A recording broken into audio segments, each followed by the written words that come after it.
পানির পাম্পের ইঞ্জিন, টেম্পোর চাকা আর দেশীয় উপকরণ দিয়ে উড়োজাহাজ বানিয়ে তাক লাগিয়ে দিয়েছেন মানিকগঞ্জের এক তরুণ উদ্ভাবক। শুধু তৈরিই নয়, নিজেই সেটি সফলভাবে আকাশে উড়িয়েছেন। সেই উড়োজাহাজ ও জুলহাস মোল্লাকে দেখতে উৎসুক মানুষের ভিড় জমে যমুনার পাড়ে। মানিকগঞ্জে যমুনা নদীর চরে নিজের তৈরি উড়োজাহাজে চড়ে উড়ে বেড়াচ্ছেন তরুণ উদ্ভাবক জুলহাস মোল্লা। অবশ্য একদিনে এই সফলতা আসেনি। শিবালয় উপজেলার ৬০ ঘর তেওতা গ্রামের ২৭ বছরের এই তরুণ পেশায় ইলেকট্রিক মিস্ত্রি। শখের বশে অবসরে উড়োজাহাজ বানানোর চেষ্টা করতেন। বহুবার ব্যর্থ হয়েও দমে যাননি। ৪ বছরের চেষ্টায় পেয়েছেন সফলতা।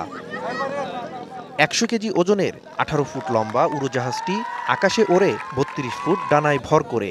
আর এতে শক্তি যোগায় 7 হর্স পাওয়ারের পানির পাম্পের ইঞ্জিন। আরও ব্যবহার করা হয়েছে টেম্পোর চাকাসহ দেশি যন্ত্রাংশ।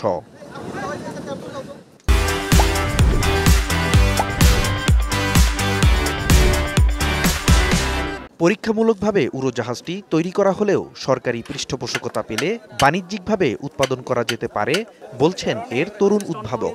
আমি হাল ছেড়ে না দিয়ে আবার চেষ্টা করার পর গত ১ বছরে আমি এটিকে তৈরি করি। যদি প্রশাসন আমাকে উৎসাহ দেয় বা সাহস দেয়, সুযোগ দেয়, তাহলে আমি ইনশাল্লাহ আজকে হয়তো দেশবাসীর কাছে আমি পরিচিত, ইনশাল্লাহ একদিন আমি বিশ্ববাসীর কাছে পরিচিত হব।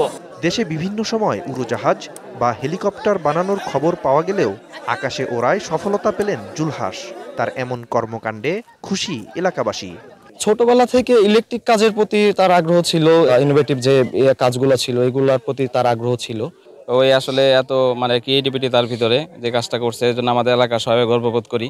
ও ধাপে ধাপে আগাইছে। আগে দেখা গেছে ও রিমোট দিয়ে উড়াইতো, এটা করতে করতে ও এই পর্যায়ে চলে আসছে আর কি। জুলহাসের গবেষণা কাজ এগিয়ে নিতে সরকারি সহযোগিতার আশ্বাস প্রশাসনের। ওনার উদ্যোগটা এগিয়ে নিয়ে যাওয়ার জন্য যদি সরকারিভাবে আমাদের করণীয় থাকে সেগুলো আমরা অবশ্যই করব। তবে তারা এই লাইনে কাজ করে, ওনাদের সাথে যোগাযোগ হলে এই যে বিমানটা তৈরি করা হয়েছে এইটা আরও উন্নয়ন ঘটানো সম্ভব হবে এবং বিভিন্ন কাজে এটা কমার্শিয়ালি ব্যবহার করা সম্ভব হবে। পৃষ্ঠপোষকতা পেলে জুলহাসের এই উদ্যোগ পরিপূর্ণতা পাবে এমন মত স্থানীয়দের। DVC news desk.